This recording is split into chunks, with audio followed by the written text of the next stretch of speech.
kezaliman yang kita lakukan itu pasti dicatat oleh Allah Subhanahu wa taala. Tidak luput ya, semua dari perbuatan dosa dan maksiat yang kita lakukan itu pasti dicatat oleh Allah. Ya tentu pasti ada balasannya. Yeah.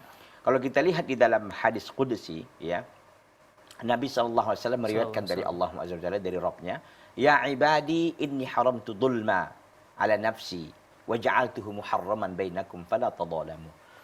Wahai para hamba-hambaku, aku mengharamkan kezaliman, kata Allah, terhadap diriku. Dan aku jadikan itu diharamkan di antara kalian. Fala tadzalamu, maka janganlah kalian saling menzalimi. Artinya kezaliman dalam Islam itu dibenarkan dan itu termasuk kabirun min kabairi dzunub, dosa-dosa besar yang ada.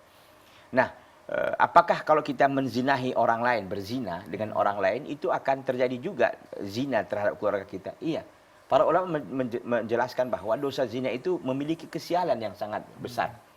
Makanya, yakni saya pernah mendengar, membaca statement Al-Imam Asy-Syafi'i rahimahullah mengatakan, man yazni yuzna bihi walau bijidarihi. Siapa yang berzina, maka akan ada perzinahan yang terjadi pada dirinya, sekalipun itu dilakukan di samping rumahnya.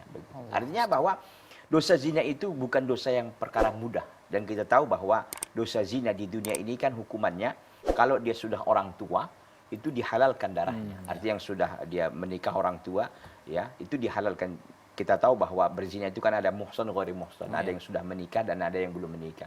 Tentu kalau yang tidak menikah, dosanya hukumannya itu dicambuk itu 100 kali. Tapi kalau sudah menikah, halal darahnya.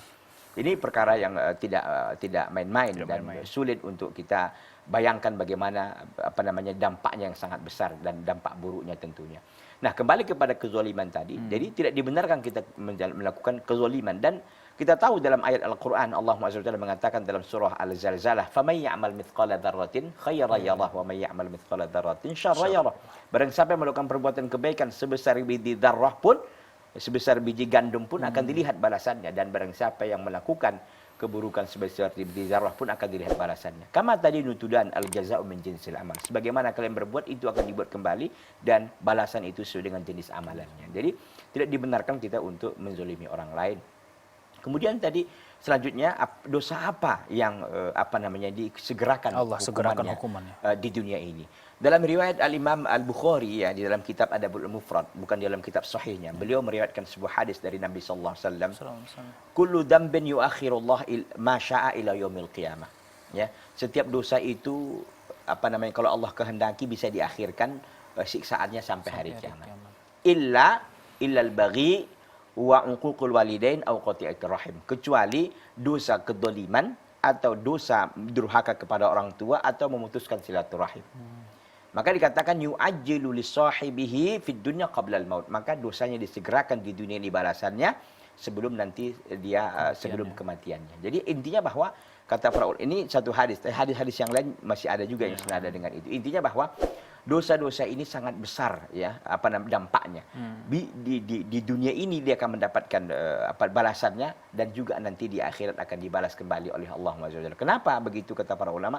Li syiddati hadhihi dzunub, karena begitu besarnya dosa melakukan perbuatan kedzaliman itu. Orang kalau kita menzalimi, bisa saja orang yang terzalimi itu menangis, terseduh-seduh, merengek di hadapan Allah. Kita sedang tidur enak-enak, ternyata dia mendoakan kita kepada Allah Subhanahu wa taala. Dan ingat kata Nabi SAW, da'watul mazlum laisa bainahu wa bainallahi hijab.